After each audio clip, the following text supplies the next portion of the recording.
Top 13 facts about Sidhu Moosewala. गुलूकार सिद्धू मूसेवाला के बारे में 13 दिलचस्प हकाइक। दोस्तों, सिद्धू मूसेवाला वो नौजवान था जिसने सिर्फ 29 साल की छोटी सी उम्र पाई, मगर इस छोटी सी उम्र के दौरान सिद्धू ने न सिर्फ अपने मुल्क भारत बल्कि पूरी दुनिया में तहलका मचा दिया। इन्होंने अपने कैरियर का स्टार्ट तो एक पंजाबी रैप सिंगर के तौर पर किया था, मगर वो सियासी तौर पर भी बहुत ही सरगर्म हो गए और भारतीय हुकूमत के खिलाफ और खालिस्तान तहरीक के हक में आवाज उठाते रहे। अपने आखिरी दिनों में वो पॉलिटिक्स में भी कूद पड़े थे और इन्होंने अपने इलाके वालों के लिए बहुत ज्यादा काम भी किया। सिद्धू मूसेवाला वो नौजवान था जिसने सच की खातिर जान दे दी, मगर अपने मकसद से पीछे ना हटा। इनके इन मकसद की वजह से भारतीय हुकूमत इनसे तंग आ चुकी थी और इनको एक गैंगस्टर से दुश्मनी का बहाना बनवा कर गोली मरवा दी गई। सिद्धू मूसेवाला भारतीय पंजाब के एक गाँव मूसा का रहने वाला था। आमतौर पर तमाम बड़े फनकार पैसा कमाकर अमेरिका और यूरोप शिफ्ट हो जाते हैं, मगर सिद्धू मूसेवाला ने अरबों करोड़ों रुपया कमाया मगर अपने गाँव में ही रहना पसंद किया। पिछले कुछ सालों में सिद्धू ने नौजवान नस्ल खासकर पाकिस्तान, भारत और कनाडा में बहुत ज्यादा शोहरत हासिल कर ली थी और वो एक सिंगर ही नहीं बल्कि एक कल्ट फिगर, एक पॉप कल्चर आइकन बन चुके थे। क्योंकि ये बंदा दिल का साफ था, इसलिए दुनिया भर के नौजवान इसकी बात सुनते भी थे और मानते भी थे। सिद्धू अब सियासत में भी एंट्री मार चुके थे। अब वो दुनिया को बताना चाहते थे कि सिख अब भारत से आजादी हासिल करना चाहते हैं और अपने लिए एक नया मुल्क खालिस्तान बनाना चाहते हैं। सिद्धू मूसेवाला की इन्हीं सियासी हरकत और इनकी कामयाबियों की वजह से भारतीय सरकार ने इस बेचारे को चंद दिनों में ही बाकायदा प्लानिंग के साथ इनकी सिक्योरिटी वापस लेकर मरवा डाला। सबसे अफसोस की बात तो ये है कि ये नौजवान अपने इलाके में तरक्की के ख्वाब देख रहा था और अपने माँ बाप की इकलौती औलाद भी था। आज इसके मरने के बाद भी इसकी जंग खत्म नहीं हुई बल्कि पहले से ज्यादा स्पीड पकड़ चुकी है। इसका पहला सबूत इसके मरने के बाद रिलीज होने वाला इसका गाना SYL है, जिसमें इसने सतलुज यमुना लिंक कनाल का जिक्र किया है, जिससे भारतीय सरकार ने पानी की तकसीम में नाइंसाफी की है और सिख बरादरी का हक भी मारा है। सिद्धू के मरने के बाद भी भारतीय सरकार इसके इतने खौफ में मुब्तला है कि इन्होंने YouTube से इसका ये गाना बैन करवा दिया है। फैक्ट्स बूम चैनल की आज की इस वीडियो में हम आपको पंजाबी दुनिया के हीरो सिद्धू मूसेवाला की छोटी सी जिंदगी और इंतहाई कामयाब कैरियर के बारे में कुछ दिलचस्प और हैरानकुन फैक्ट्स बयान करने जा रहे हैं। और अगर आपको ये फैक्ट्स बूम चैनल की जबरदस्त ऐसी ही और भी वीडियोस देखनी है तो इस वीडियो को लाइक करके सब्सक्राइब के बटन को दबा के और घंटी के आइकन को क्लिक करके ऑल पे क्लिक करें ताकि हमारी हर नई वीडियो आप तक पहुंचे। फैक्ट नंबर 1, दोस्तों, सिद्धू मूसेवाला के नाम से मशहूर इस नौजवान का असल नाम शुभदीप सिंह सिद्धू था और ये भारतीय पंजाब के एक छोटे से गांव मूसा का रहने वाला था। इसलिए अपने पिंड को पहचान देने के लिए इसने अपने नाम के साथ मूसेवाला लगा लिया। सिद्धू का ताल्लुक एक सिख खानदान से था और इनके वालिद भोला सिंह एक रिटायर्ड फौजी हैं, जबकि इनकी वालदा चरण कौर अपने गांव की पंचायत की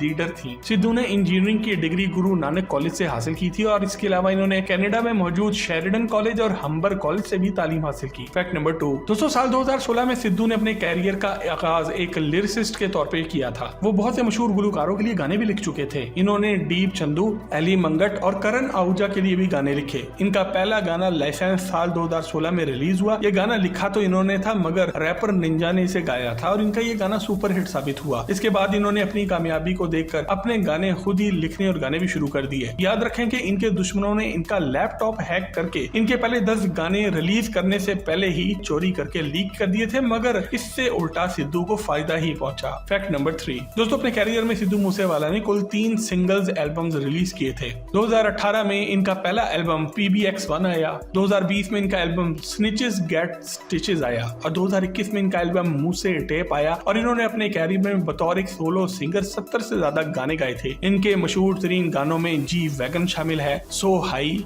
295, जस्ट लिसन, रेंज रोवर, दुनिया, सेम बीफ और ओल्ड स्कूल शामिल हैं। इनके मशहूर गाने डॉक्टर ने 1 मिलियन व्यूज यानी कि 10 लाख व्यूज सिर्फ 12 घंटे में हासिल कर लिए थे, जबकि इनके मरने के बाद इनके आखिरी गाने SYL ने 1 मिलियन व्यूज 4 घंटे में हासिल कर लिए थे। सिद्धू का सबसे ज्यादा देखे जाने वाला गाना सो हाई है, जो कि अब तक यूट्यूब पर 572 मिलियन से भी ज्यादा व्यूज ले चुका है। दोस्तों, हमें कमेंट सेक्शन में ये जरूर बताएं कि सिद्धू का कौन सा गाना आपका सबसे फेवरेट था। फैक्ट नंबर 4, दोस्तों, अपने कैरियर के शुरू में सिद्धू भारतीय अदाकारा कृति सैनन के साथ कुछ हल्का फुल्का रोमांस करते नजर आए, जो कि खबरों में रिपोर्ट भी होता रहा, मगर दोनों ने ही ये सब आगे छोड़कर अपने कैरियर पर ध्यान देना मुनासिब समझा। इसके बाद इनका दिल पंजाब दी कुड़ी एक्ट्रेस और मॉडल सोनम बाजवा पर आ गया और सिद्धू ने बहुत बार दुनिया के सामने अपने दिल की ख्वाहिशात का इजहार भी किया। सिद्धू के दिल का इस राज का सबसे बड़ा सबूत ये भी है कि इन्होंने अपने बहुत से गानों की ऑफिशियल वीडियोस में लीडिंग लेडी के तौर पर सोनम बाजवा को ही सिलेक्ट किया। इनके 3 मशहूर म्यूजिक वीडियोस ब्राउन शॉर्टी,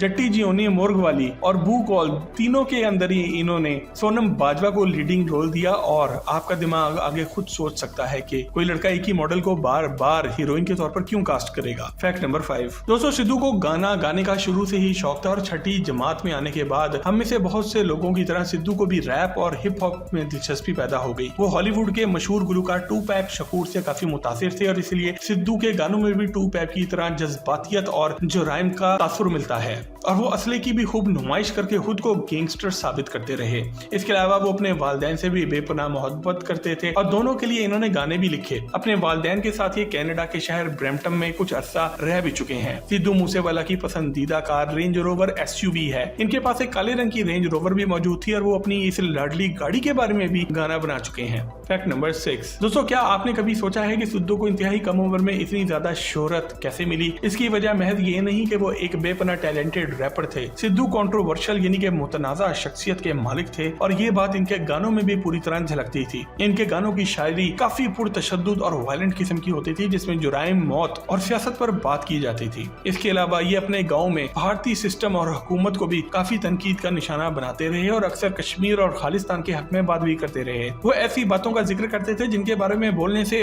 आम भारतीय आदमी डरता है। मगर एक बात मशहूर है कि कंट्रोवर्सी क्रिएट्स मनी, यानी कि तनाजा पैदा होगा तो पैसा भी ज्यादा पैदा होगा और सिद्धू मूसेवाला मुतनाज़ा शख्सियत के मालिक बन चुके थे। वो 28 साल की उम्र में ही इसी वजह से इस दुनिया से चले भी गए। फैक्ट नंबर 7, दोस्तों साल 2020 में सिद्धू मूसेवाला की 2 वीडियोस इंटरनेट पर वायरल हो गई जिनमें वो 6 पुलिस अफसरों के साथ AK-47 की गन चलाते हुए ट्रेनिंग लेते हुए नजर आते हैं। इन 6 अफसरान को फौरी तौर पर नौकरी से निकाल दिया गया और सिद्धू को गिरफ्तार करने के लिए छापे भी मारे गए, मगर वो अंडरग्राउंड हो गए और कानून को चकमा दे गए। इसके बाद इन्होंने अपने गाने संजू में खुद को अदाकार संजय दत्त से मिलाया, जो कि खुद भी पूरे भारत में दादा के नाम से जाने जाते हैं और बहुत से साल जेल में भी रह चुके हैं। दिसंबर 2020 में इन्होंने एक गाना पंजाब रिलीज किया जिसमें इन्होंने सिख रियासत खालिस्तान के क़याम और कश्मीर की आजादी के लिए आवाज उठाई। फैक्ट नंबर 8, दोस्तों हमने आपको बताया था कि सिद्धू शुरू से ही सिंगर बनना नहीं चाहते थे, बल्कि वो एक सॉन्ग राइटर यानी कि एक लिखारी बनना चाहते थे। 2015 में एक मशहूर सिंगर ने इन्हें अपना गाना लिखवाने के लिए अपने गाँव इनको मिलने के लिए बुलाया। सिद्धू शदीद तेज बारिश में भी जब इस बंदे को मिलने पहुंचे और आगे से वो मिलने के लिए ही ना आया तो सिद्धू काफी मायूसी का शिकार हो गए। इस वाकये के बाद सिद्धू ने फैसला कर लिया कि आज से वो अपने गाने खुद ही लिखेंगे और खुद ही गाएंगे भी। फैक्ट नंबर 9, दोस्तों सिद्धू मूसेवाला की पंजाबी गुलकारों से दुश्मनी कोई नई बात नहीं। इन दुश्मनों में करण आहूजा सहरे फहरिस्त हैं। सिद्धू और करण दरअसल बेहतरीन दोस्त थे, मगर इनकी लड़ाई इस वक्त हुई जब करण ने इनके गाने चोरी करके इंटरनेट पर गैर कानूनी तौर पर रिलीज करा दिए। इन्होंने अपना गाना जस्ट लिसन 2018 में सिर्फ हेटर्स के लिए रिलीज किया और इस गाने में इन्होंने अपने मुखालफीन और सिद्धू को कॉपी करने वालों को रोस्ट भी किया और जलने वालों को इनकी औकात भी दिखाई। फैक्ट नंबर 10, दोस्तों सिद्धू की एक और वजह शोहरत ये भी थी कि वो पैदाइशी तौर पर किसी बिल गेट्स की औलाद नहीं थे, बल्कि इन्होंने जो भी नाम, पैसा और शोहरत कमाया और बहुत ही कम वक्त में कमाया वो खुद अपने जोरे बाजू से हासिल किया। लोग इनके गानों से कनेक्शन महसूस करते थे, खासकर वो नौजवान जो कि सिद्धू की तरह की सोच रखते थे। आजकल रैप का जमाना है और सिद्धू बादशाह और हनी सिंह की तरह एक बेहतरीन रैपर थे और खुद बादशाह भी इनके परस्तार हैं। इसलिए नई नस्ल के नौजवान, चाहे वो अमीर हो या गरीब मिडिल क्लास हो या किसी भी खानदान का चश्मो चिराग हो, सिद्धू के गाने नौजवानों के दिलों पर असरअंदाज होते थे और इसलिए वो दिन दुगनी रात चुगनी तरक्की करते रहे। फैक्ट नंबर 11, दोस्तों सिद्धू ने पंजाब में मौजूद सिख बरादरी के लिए बहुत ज्यादा काम किया था। इन्होंने अपने पिंड मूसा को शहर के साथ एक हाईवे के जरिए मिलवाया और दूसरी कंस्ट्रक्शन भी अपने पिंड में शुरू करवाई। इनकी इन काविशों की वजह से अमेरिका, कनाडा और इंडिया भर में सिद्धू मूसेवाला के नाम का खूब टंका बजा और इनके माँ बाप को काफी इज्जत भी मिली, जिसके नतीजे में सिद्धू की वालदा चरण कौर को इलेक्शन जीतने के बाद पिंड की पंचायत की सरपंच बना दिया गया। मगर सिद्धू की इस मां को इस पर पूरी दुनिया के सामने काफी बेइज्जती और शर्मिंदगी भी उठाना पड़ी जब सितंबर 2019 में सिद्धू ने अपने गाने जट्टी जियोन मोर्ग वाली में मारूफ सिख मजहबी रहनुमा अम्मा भागों का जिक्र किया और इनका मजाक भी उड़ा दिया और ये बात दुनिया भर में मौजूद सिखों को काफी बुरी भी लगी। इसके बाद सिद्धू का अखबारात में चर्चा हुआ और इन पर FIR भी काटी गई कि इन्होंने सिखों की दिल आजारी की है। इस सब के नतीजे में सिद्धू की माजी को पूरी पंचायत के सामने हाथ जोड़कर माफी भी मांगनी पड़ी। फैक्ट नंबर 12, दोस्तों सिद्धू मूसेवाला बहुत ही अलग किस्म के सिंगर थे। वो भारत की वाहिद शख्सियत है जिन्हें दुनिया का सबसे बड़ा रैपर और प्रोड्यूसर ड्रेक फॉलो करता था। सिद्धू भारतीय रैपर चन्नी बंका को अपना गुरुजी मानते थे।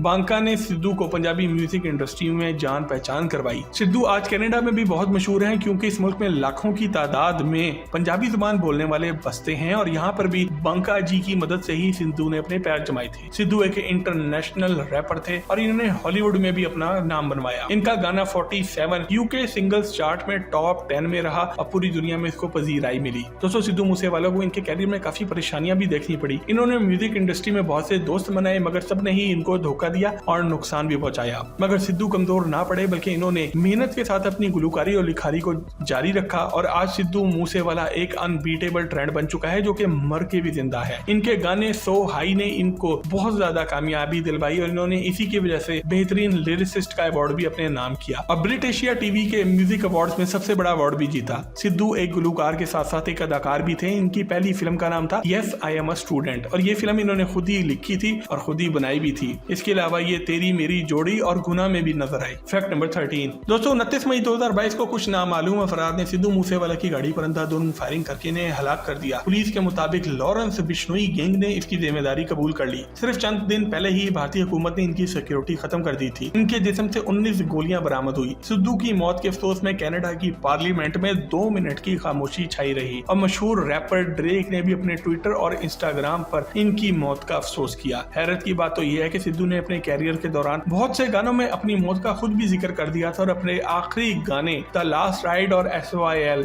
दोनों में इन्होंने अपनी मौत का जिक्र किया था। दोस्तों ये थे सिद्धू मूसेवाला की जिंदगी और उनके कैरियर के बारे में कुछ जबरदस्त हकाइक। अगर आज की वीडियो आपको पसंद आए तो इसे लाइक करके फेसबुक और व्हाट्सएप पर अपने दोस्तों के साथ जरूर शेयर करें और मजीद जबरदस्त वीडियोस के लिए फैक्ट्स बूम के चैनल को सब्सक्राइब भी करें।